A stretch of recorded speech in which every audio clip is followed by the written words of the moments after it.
when the priest celebrates only with one minister participating. And so one person is there to make the responses and to participate so that the priest can celebrate Mass. A priest should always have at least one person with him when he celebrates Mass, because that person reminds the priest and is a sign to all that, as we heard in the video, the Mass is always celebrated in the midst of the living church. Even if, because of absolute necessity, the priest celebrates Mass by himself, he is still celebrating Mass in the presence of the entire living church, both militant, the church here on earth, and the church up in heaven. And so, are we truly recognizing, as we go to Masses celebrated even with a congregation, that the angels and saints, that everyone is present at each and every celebration? It's not just the community that's in the room, although they are certainly there, but that the whole church throughout the world, in some way, is present. And so the priest should always have at least one minister participating. And then some general norms for all forms of Mass are placed inside of this section on different forms of celebrating Mass. Chapter 5, we have the arrangement and furnishings of the churches for the celebration of the Eucharist. So where to put the furniture, where a crucifix should be, etc. How many candles should be at Mass, so on. Number 6, the requisites for the celebration of the Eucharist. What is absolutely required? Bread made of wheat, wine that is untainted by any type of mixture of anything with it, certain kinds of vestments or vessels, etc. What are the requisites? What's required for the celebration of Mass? Chapter 7, the choice of Mass and its parts. Now, this is an interesting chapter. Some of us don't recognize how many options might be available for the celebration of the sacred liturgy for Mass. This morning, here at St. Elizabeth Ann Seton, I could have said St. Joseph's, because that would have been an easy mistake to make. But here at St. Elizabeth Ann Seton, Mass was celebrated for two of the great apostles, Simon and Jude. Did I get that right, Father? Good. Simon and Jude, because that is a feast day, there really was no choice. Okay, today the text and the prayers for the Mass had to be from those for the feast of St. Simon and Jude.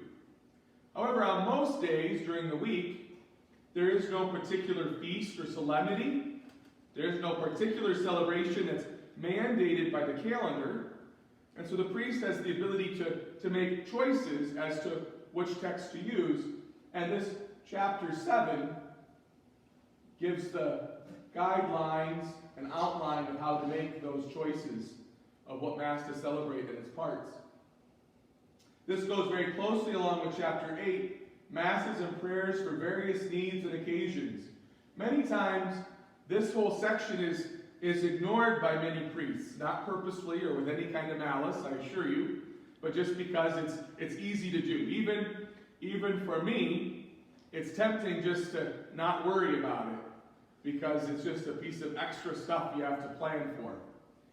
In the back of the Roman Missal that we use today, this is a current 3rd edition in English of the Roman Missal, the book the priest uses at Mass. As we talked about in the very beginning, the first 100 pages, or maybe, I don't know, probably about 100 pages or so, is that general instruction that I have right here in a separate book. And then we have all the prayers for Masses for different times and dates. We have the order of Mass, the general order. We have the Eucharistic prayers that are used in the center of Mass. And then in the back we have all of the saints' days, all of the calendar of the church. Then we have ritual Masses, which are used for like maybe baptisms or confirmations, for different rituals of the church. We have some commons that are used for saints that don't have their own proper prayers. But then we have this whole section for various needs and occasions. And I just happened to, as I was flipping, to flip to number 41, which is for relatives and friends. So to celebrate a Mass, the texts are all towards relatives and friends. The number 42 is for oppressors. I hope they're not overlapping groups. I'm sure they're not. But you get the idea. There's for relatives and friends. There's for the dying. There's for oppressors. There's for promoting harmony, for promoting charity. And so all of these Masses can be used whenever there's not a proper Mass in the calendar, like for the Solemnity or the Feast Day of Apostles, which was today. And so all of the instructions for how to choose on how and when you can use those Masses for various needs and occasions takes up chapter 8. And then chapter 9. Now chapter 9 is the fun chapter. Just like any parent, right? It's always fun when you start talking about exceptions to the rules. Maybe not, huh? And so chapter 9 talks about the adaptations that are within the competence of bishops and bishops' conferences. Now this is where things get really fun. So, for all of the years between the 1500s and the 1960s, we used the Roman Missal promulgated ultimately by Pope Pius V. It was updated from time to time with new saints in the calendar. Otherwise, there were few to little to no changes. And it very much was an orderly celebration. There was no options, and there were no adaptations by anyone. It was simply the Mass as given to us by Christ. And it came with a very good history. This is not something that was made up in the year 1550 by a bunch of medieval experts. No, this Mass had its origin in the very first decades and centuries of the Church's life. It was truly the liturgy that was formed in the city of Rome under Paul and Peter and the apostles.